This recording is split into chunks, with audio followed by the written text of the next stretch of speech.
Appelle Le Maire ou Kosciusko-Morizet, Riester ou Solaire, les républicains prêts à travailler aujourd'hui avec Macron, eh bien, sont précisément ceux qui, en 2013, n'étaient pas hostiles au mariage pour tous, Édouard Philippe, le nouveau Premier ministre, en tête. Et qui retrouve-t-on en face?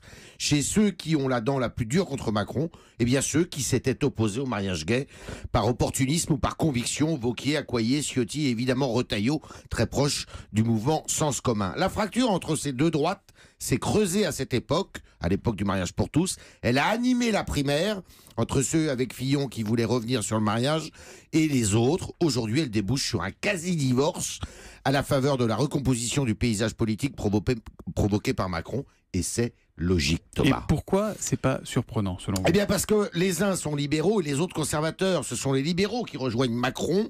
Ils font des sujets économiques leur priorité, sont de plein pied dans la révolution numérique et militent pour une Europe plus intégrée. Sans être libertaires sur les sujets de société, ce sont les enfants de 68. Ils sont jeunes et entendent vivre avec leur temps. En face, eh bien, les conservateurs mettent la défense des valeurs et de l'identité française au même niveau, voire plus haut que les défis économiques à relever. Cette sensibilité, eh bien, elle est moins urbaine, moins mondialiste, plus ancrée dans les traditions. Elle adhère aux théories droitières de Patrick Buisson, l'ex-conseiller très contesté de Sarkozy. Cette opposition quasi idéologique entre ces deux droites a toujours existé, mais elle n'a jamais été aussi visible. Et pourquoi elle est tellement visible? C'est à cause de Macron?